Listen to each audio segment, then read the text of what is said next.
Pues vamos a dar oportunidad a las preguntas. Tengo muchísimas preguntas en el chat. Les pido de favor, estén atentos, doctor Mariano, doctora Hilda, estén atentos a las diferentes preguntas que voy a estar mencionando.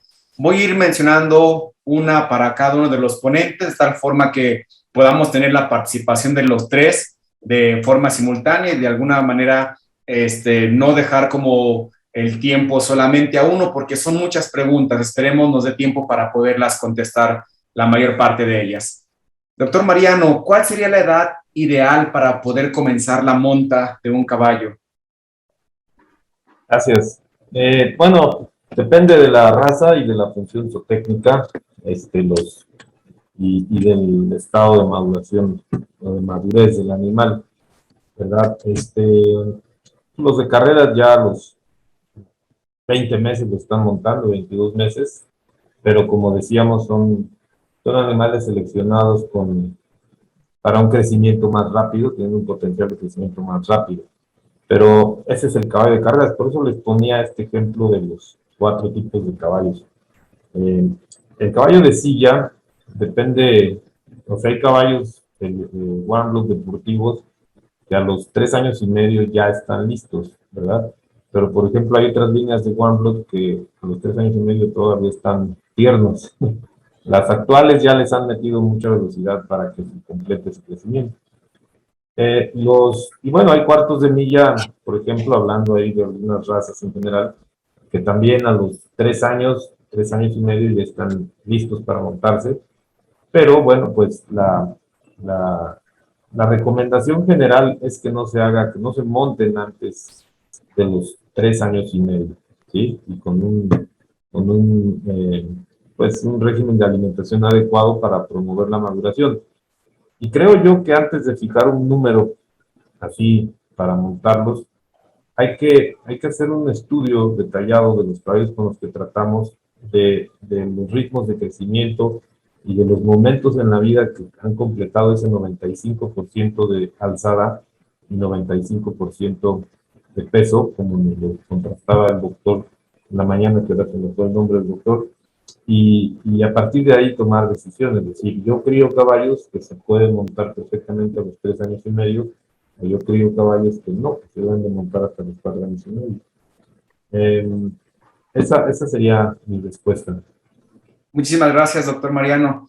Doctora Hilda, ¿cuáles deficiencias son las que causan más problemas congénitos en potros? En cuanto a minerales, pues serían los que están relacionados al metabolismo del colágeno, ¿sí? Colágeno, y tomando colágeno como base para crecimiento óseo, entonces podría ser cobre, zinc, vitamina C, ¿sí? Pero la bondad de la vitamina C es que el caballo la sintetiza, entonces no va a requerir normalmente de fuente externa. Perfecto, muy bien. Muchísimas gracias, doctora. Doctor Elías, ¿cuál sería la dieta recomendada para caballos productores de sueros hiperinmunes? A ver otra vez, me suena. Claro que sí, te la repito, doctor. No lo entendí muy bien, la verdad. ¿Cuál sería la dieta recomendada para caballos productores de sueros hiperinmunes? Ah, correcto. Bueno, no hay como un estándar en el sentido que el NRC te indique como esa etapa, ¿no? Pero, bueno, para los sueros hiperinmunes se refieren para la producción de vacunas, ¿no? En el caso de los caballos.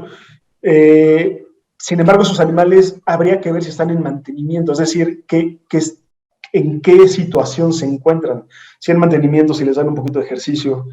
Es que tenemos que irnos hacia esa bueno, es mi punto de vista, ¿no? Identificar primero qué tanto ejercicio físico o no, y sobre todo qué estamos buscando en esos animales. Y sobre todo la valoración, cumplir con los requerimientos de vitaminas y minerales, ¿no? Para que puedan producir un suero de calidad. Perfecto, muy bien, muchas gracias, doctor. Doctor Mariano, Sí. ¿cuál sería su recomendación de pastos para climas tropicales donde hay alfalfa? Bueno,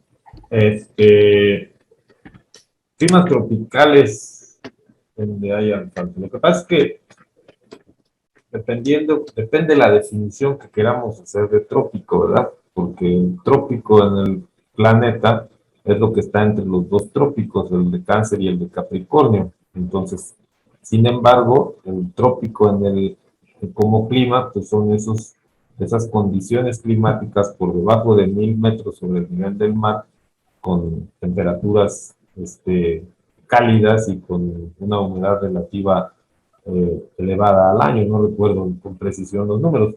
Eso es lo que conocemos como zonas tropicales en cuanto a clima, y en esos climas la alfalfa no crece. Entonces, no sé, no he estado en un lugar por debajo de 1000 metros sobre el nivel del mar, con temperaturas cálidas y húmedas donde se produzca alfalfa. Sí se produce alfalfa en muchas regiones costeras del norte de México, por ejemplo en Mexicali, pero bueno, ya estamos fuera de lo que es el clima tropical, pero ahí estamos fuera del trópico de Cáncer y Capricornio, obviamente. Disculpe la interrupción, doctor. Me comentan en el chat que es donde no hay alfalfa. Ah, ok, En la perfecto. corrección. Gracias. Ah, sí, pues es que por eso dije, no, quiero ir a ese lugar en el trópico donde producen alfalfa. Gracias. Entonces, bueno, donde no hay alfalfa, miren, la alfalfa no es el mejor forraje para los caballos. Eso a mí siempre me gusta decirlo. Sí, y no es el mejor forraje para los caballos porque es demasiada proteína. Em, entonces, no se preocupen en zonas tropicales donde no hay alfalfa, porque en zonas tropicales hay muy buenos pastos. Ayer mencionábamos que los panicum son muy buenos pastos para caballos, y solo lo que tenemos que hacer es aprender a manejarlos. ¿Y cómo aprender a manejarlos? Pues estudiar un rato el ritmo de crecimiento del pasto en la zona en la que ustedes están, ya sean para pradera o para corte y empacado, y ver el punto preciso del crecimiento del pasto en esas zonas, de ese pasto, que donde tenga el contenido de proteína y el contenido de fibra detergente ácido ideal para caballos, y esos son buenos pastos para ellos. Y ya como se ha venido platicando, pues ya cubrir los aminoácidos, las deficiencias minerales y las pocas deficiencias que puede haber en cuanto a energía, con algunos concentrados. Pero sí, en zonas tropicales, para mí, los mejores pastos son los panicum. Les llaman de diferentes formas dependiendo de la región y el país, pero uno es el Guinea, otro es el Mombasa, en fin, Tanzania, creo que también. Muchísimas gracias, doctor.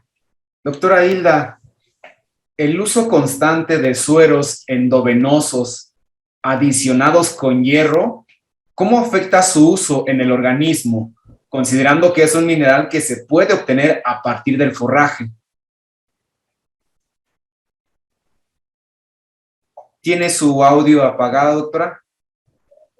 Sí, lo siento. Perfecto, muy bien. Ay, es que va a depender. Por ejemplo, en el caso del metabolismo del hierro, ese metabolismo no está regulado tanto por la ingestión. ¿Sí? El metabolismo del hierro va a estar más bien regulado por la conservación del elemento. Entonces, si el animal está bien, sobre todo que para hierro en caballos se pudiera cuantificar ferritina férica, si esos valores son los adecuados, no tendríamos por qué proporcionar más hierro. ¿Qué es lo que va a pasar? Hierro en exceso se va a acumular en hígado, también puede depositarse en algunos otros órganos como pulmones y causar problemas de hemosiderosis, ¿no? Claro que esto es a largo plazo y pues dependiendo de la longevidad del caballo, posiblemente no veamos como las consecuencias de ese mal manejo, ¿no? Pero les comento, el hierro es un elemento que no se va a estar regulando tanto por la absorción, ¿no? Se va a absorber lo que haya que reponer, pero el hierro en el organismo, una vez que entra al metabolismo, se va a tratar de conservar al máximo. Entonces, una aplicación externa lo único que está haciendo es aumentar ese hierro, no necesariamente va a entrar a formar células rojas y demás, y puede estar depositándose en hígado y, les digo, en órganos de naturaleza parenquimatosa, ¿no? Hígado, pulmones, vaso, posiblemente. Entonces, no es algo recomendable. Que sea una práctica común, pues sí, sabemos que hacemos muchas cosas así, pero no es lo correcto, no sería lo correcto. Muy No sé bien. si el doctor Mariano quiera apoyarme en algo más. No, doctor, yo creo que no podría haber mejor respuesta, doctora. Si el abuso que se comete en el hierro es otra de las cosas cotidianas, ¿no? O sea, fue una extrapolación que se hizo y pues meten hierro cuando la dieta abunda, en la dieta abunda, ¿verdad? Bueno, abunda en el sentido de que cubre bien los nutrientes. Muchísimas gracias por su aportación, doctor. Vamos con el doctor Elías. Nos comentan aquí, la pregunta sería la situación del fósforo en exceso.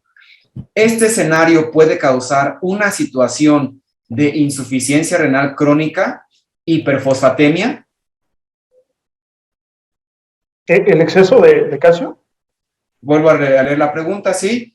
La pregunta sería la situación del fósforo en exceso. ¿Este escenario puede causar una situación de insuficiencia renal crónica, hiperfosfatemia? Bueno, no tengo yo el dato clínico, ¿no? O sea, no tengo exactamente cuál sería ese valor para yo poder contestar esa pregunta. No lo tengo, la verdad. No sé O si sea, alguno no de sé cuánto los... por encima debería estar para tener una insuficiencia, como lo platican. Digo, o sea, en la clínica sí no es mi área, pero no tengo yo el dato. Perfecto, doctor. Muchas gracias. Vamos a continuar porque tengo varias preguntas. Trataré Pero no sé de... si a lo mejor alguien, Mariano, nos puede apoyar. No sé si tú tengas, Mariano, algo. No, Tampoco. gracias. Bueno, lo que pasa es que por ahí hay una tabla que pone los límites de toxicidad de los minerales en caballos, para hablar de insuficiencia renal por un exceso de fósforo y calcio. Bueno, yo no he encontrado ningún reporte al respecto, ni serio ni poco serio. O sea, nunca he encontrado un reporte de eso, entonces no creo que eso llegue a suceder por demasiado fósforo. Y si pudiera suceder, yo creo que jamás alcanzaríamos los niveles reportados como tóxicos en fósforo para ocasionarlo. Entonces, despreocupémonos de eso. Sí. Muy bien. Muchísimas gracias por Yo su creo que aportación. antes se rompen los huesos de los caballos, o sea, antes se rompen los huesos antes de que se dañe el riñón, es lo que yo diría. Si es que hubiera una cantidad de fósforo que cause daño renal, antes del caballo se rompe en pedazos por la descalcificación. ¿Sí? Muchísimas gracias. Continuamos con Gracias. usted, doctor Mariano. Hay otra pregunta. Comentan aquí, gracias por sus aportes. Nuevamente, hago referencia a Colombia y al caballo criollo. Es frecuente que den heno concentrado revuelto con subproductos de molinera, salvado, harina de arroz, etc. Adicionalmente dan aceite vegetal medido en una taza de café, más vía parental, productos como grúa, quina o vitaminas y minerales, especialmente antes de las competencias. ¿Qué puede comentar respecto a ese tipo de práctica? Es que se enlaza muy bien a la del fósforo. Creo que en estos subproductos luego hay demasiado fósforo, no tanto como para causar un problema mayor.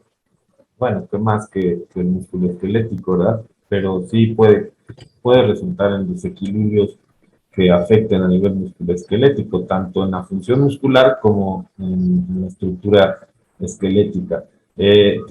La mayoría de estos subproductos los damos pensando en que son una buena fuente de fibra. Sí tienen fibra, pero no son pura fibra y por tanto no son lo más recomendable, a menos que no haya otros recursos. O sea, en algún lugar donde el único recurso que hay es un forraje salvado, el forraje nativo salvado de trigo y salvado de arroz, bueno, pues solo habrá que cubrir las deficiencias que haya de otros minerales para cubrir los desequilibrios y listo. Pero si tenemos otros recursos a la mano, estas opciones no son lo mejor por eso. Y lo de dar aceite es una práctica también bastante extendida. hay que ser muy consciente del tipo de aceite que le damos, porque los aceites así de cocina no son lo mejor para los caballos, promueven la inflamación pues yo siempre, cuando yo era niño, me decía un caballerango, decía, íbamos al cerro a buscar caballos, porque allá tenían mis abuelos caballos en libertad, y entonces me decía, vas, desayunaste, comiste lo suficiente y tomaste lo suficiente porque allá no hay tienda. Entonces, ahora, o sea, no hay un lugar donde puedas comprar algo de tomar o de comer. Entonces yo ahora digo, en las praderas no hay tiendas donde los caballos compren aceites de cocina, entonces no sé por qué les damos aceite de cocina. Pero si hay unos aceites que ayudan, como el de linaza, pero tampoco, una taza creo que es buena, pero sí siempre hay que hacer un cálculo para ver en qué medida está cubriendo, qué queremos cubrir con ese aceite en cuanto a energía y por supuesto el perfil de ácidos grasos esenciales de ese aceite pues va a repercutir en la salud del caballo. Muchísimas gracias, doctor Mariano. Continuamos con la doctora Hilda. Por aquí tengo una pregunta que nos hacen respecto a su presentación. ¿Los requerimientos vitamínicos mostrados en su presentación son por día? Y hace énfasis en otra. Dado que menciona que fueron obtenidos los requerimientos bajo un modelo matemático, ¿se han realizado estudios experimentales que apoyen dichos requerimientos? Sí, gracias. Sí, efectivamente, los requerimientos que están en las tablas son requerimientos diarios, ¿sí? Para el aporte de todos los días, de todos esos componentes que vimos de la ración, proteína, energía, minerales, vitaminas. Como les comentaba, esas tablas de recomendaciones son obtenidas del NRC. Entonces, ¿cómo trabaja este consejo?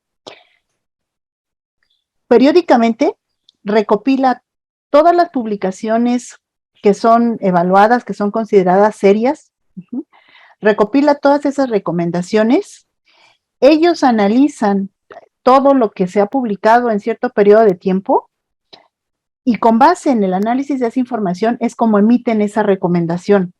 Entonces, decía, no hay, por ejemplo, recomendaciones para complejo B, no hay recomendaciones para vitamina K, porque no se ha generado la información posiblemente suficiente como para ponerse a trabajar y dar una recomendación, ¿no? Entonces, esa es la forma en que trabaja NRC. Todas esas recomendaciones no tienen una, tienen N publicaciones detrás que están avalando esas cifras.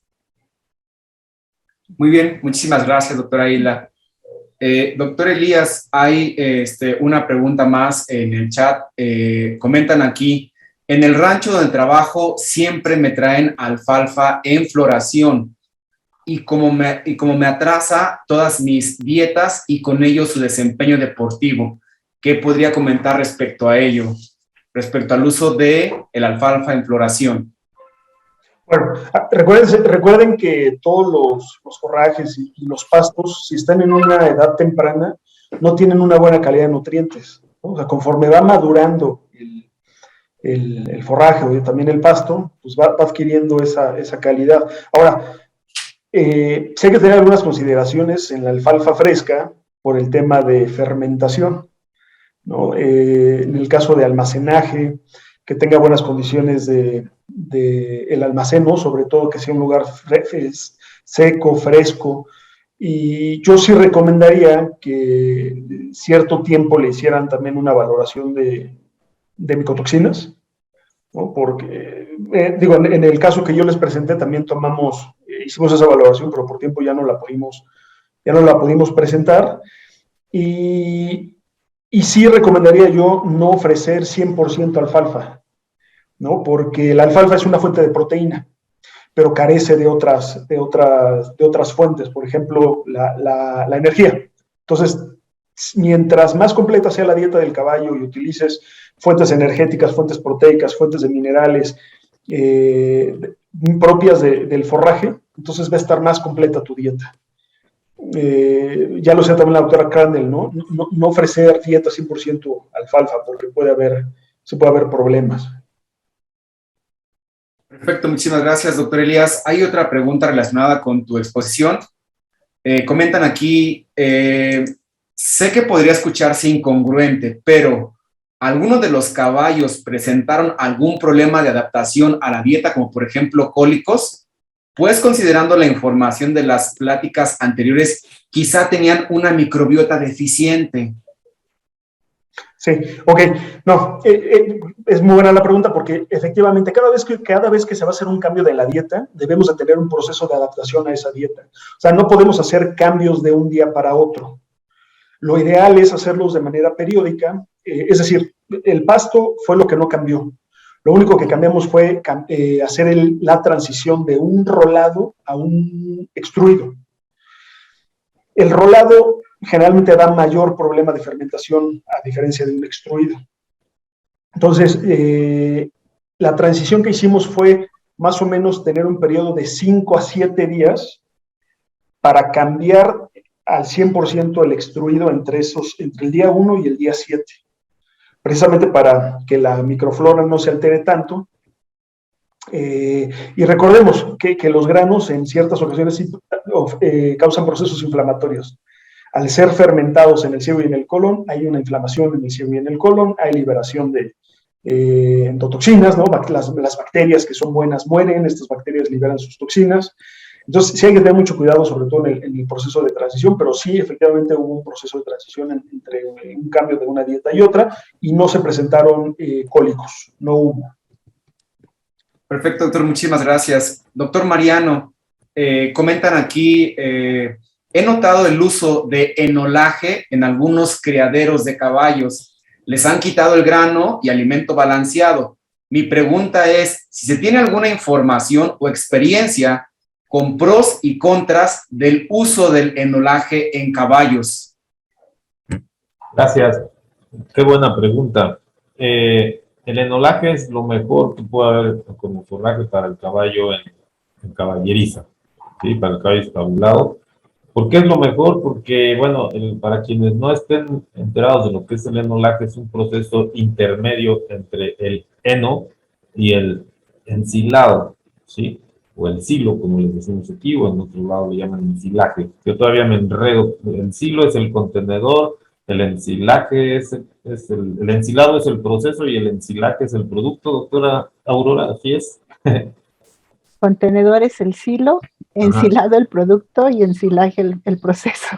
Sí, bueno, entonces le decimos enolaje a ese intermedio entre heno y silo, como le decimos comúnmente, el silage en inglés, por eso es silage y haylage, es heno y silo. Bueno, en fin, eso es para quienes no están conscientes de... Qué buena pregunta por eso, porque sí está tomando popularidad el enolaje, es el mejor forraje para los caballos. ¿Por qué? Porque se corta en una edad apropiada, el procesamiento es muy bueno, en fin, huele rico. Es más, ahorita de pensar en el enolaje me dio hambre, es una cosa que huele delicioso, no tiene polvo, en fin, tiene muchas ventajas. Sin embargo, el tema principal con el enolaje es el manejo. Si se rompe una bolsita de esas, ya la fermentación se altera y es veneno puro para los caballos, por un lado. Y por otro lado, si todo está bien controlado, es muy importante controlar el contenido de proteína de los enolajes, ¿sí?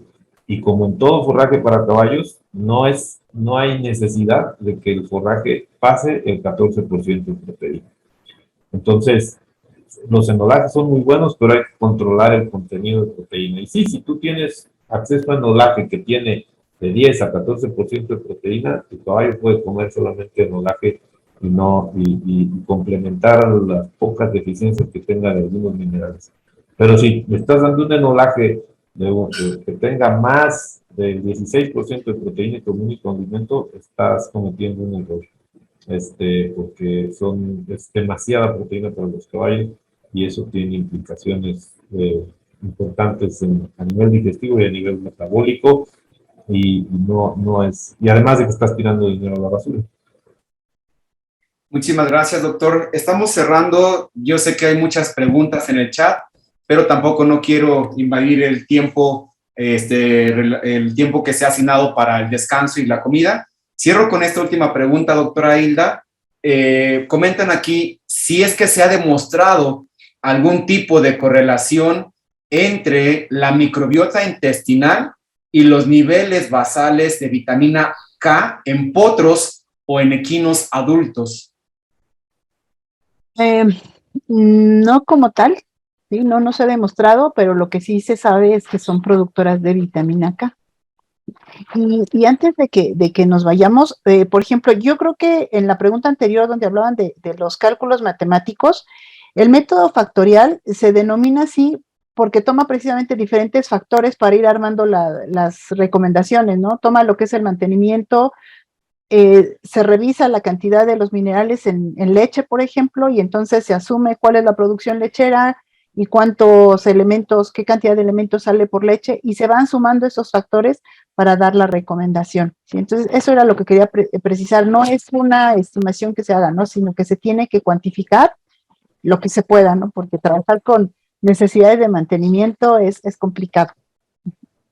Muchísimas no sé gracias. si respondí las dos preguntas, perdón. Me regresé Gracias, doctora Hilda.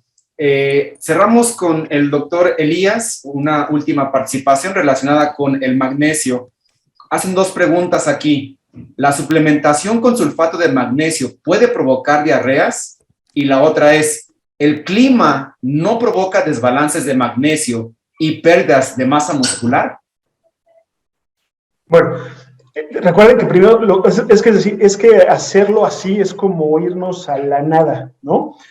Primero tienes que ver que la dieta de tu caballo cumpla con los requerimientos nutricionales que te está diciendo el NRC, ¿no? En base a los kilos, es decir, a sacar el análisis de tu pasto, de tu concentrado, hacer los cálculos para ver si estás cumpliendo o no, porque no habrías de complementar, ¿no? No tendrías que complementar si tu dieta ya te lo está cumpliendo.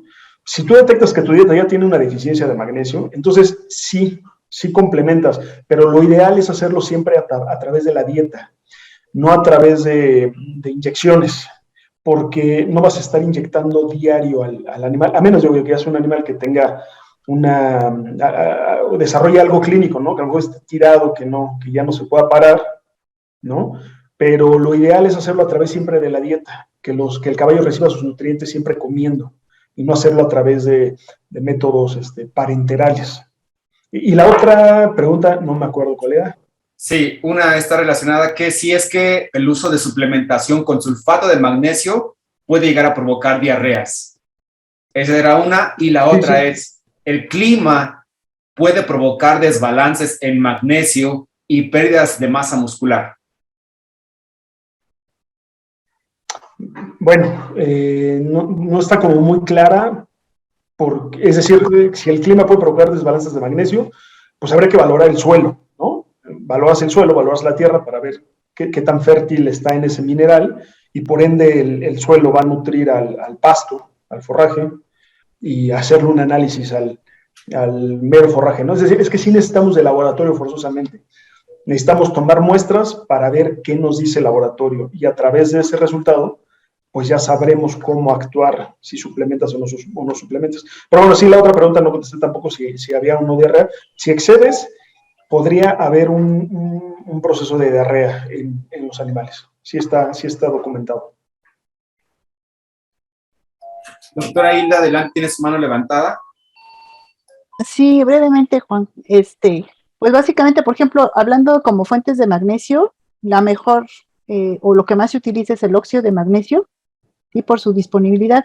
Y yo creo que esta parte del clima va en relación a lo que se observa un poquito en rumiantes, ¿no? Lo que es la tetania de los pastos, donde los pastos muy, muy jóvenes, justo por su contenido de nitrógeno, ahí se da una interacción con el nitrógeno, disminuyen su contenido de magnesio que pudiera repercutir en los animales, ¿no?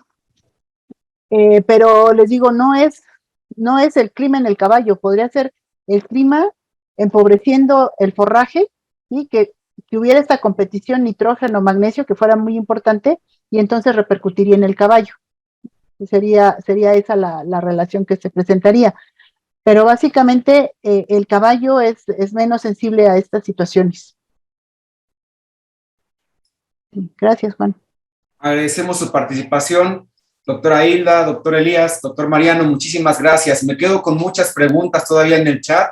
Desafortunadamente el tiempo nos está ganando un poco porque es momento de dejar el tiempo para el descanso, pero voy a tomar estas preguntas y se las voy a enviar vía correo electrónico por si tienen la oportunidad de poderlas contestar más adelante. Agradezco a los asistentes su alta participación en el chat. Muchísimas gracias. Desafortunadamente por tiempo ya no puedo extenderme más. Entonces, pues no me quiero despedir sin agradecer muchísimo a cada uno de los principales ponentes de esta sesión. Doctor Elías, muchísimas gracias. Agradecemos tu participación. Doctor Mariano, muchísimas gracias. Y doctora Hilda, muchísimas gracias por su apoyo y por su participación. Entonces, vamos a dar ahorita un tiempo de descanso, un tiempo para poder comer y regresamos a las 15:20, por favor. Gracias, hasta luego. Gracias, hasta luego. Hasta luego. Bye. Bye, bye.